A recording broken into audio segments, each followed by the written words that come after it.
क्या नबी सल्लल्लाहु अलैहि वसल्लम की उम्मत के 70,000 लोग बगैर हिसाब के जन्नत में जाएंगे?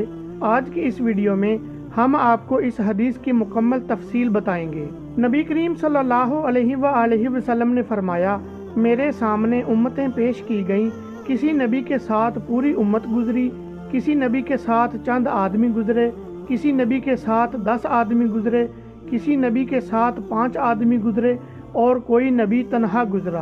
फिर मैंने देखा कि इंसानों की एक बहुत बड़ी जमात दूर से नजर आई। मैंने जिब्राइल अलैहिस्सलाम से पूछा, क्या ये मेरी उम्मत है? उन्होंने कहा, नहीं, बल्कि उफ्क की तरफ देखो। मैंने देखा तो एक बहुत जबरदस्त जमात दिखाई दी। फरमाया कि ये है आपकी उम्मत, और ये जो आगे आगे 70,000 की तादाद है, इन लोगों से हिसाब ना लिया जाएगा और ना उन पर अजाब होगा। मैंने पूछा, ऐसा क्यों होगा?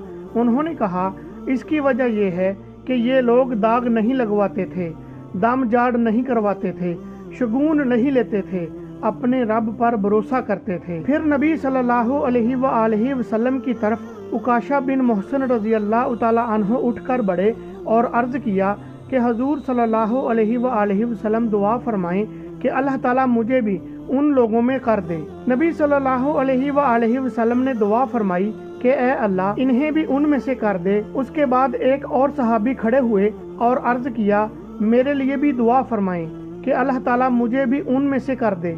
नबी सल्लल्लाहु अलैहि वसल्लम ने फरमाया कि उकाशा इसमें तुमसे आगे बढ़ गए। रसूलुल्लाह सल्लल्लाहु अलैहि वसल्लम ने फरमाया, मेरी उम्मत के 70,000 लोग बेहिसाब जन्नत में जाएंगे। ये वो लोग होंगे जो जाड़ फूंक नहीं करवाते, ना शगुन लेते हैं और अपने रब ही पर भरोसा करते हैं। अल्लाह ताला हम सब को उन 70,000 लोगों में से कर दे। आमीन।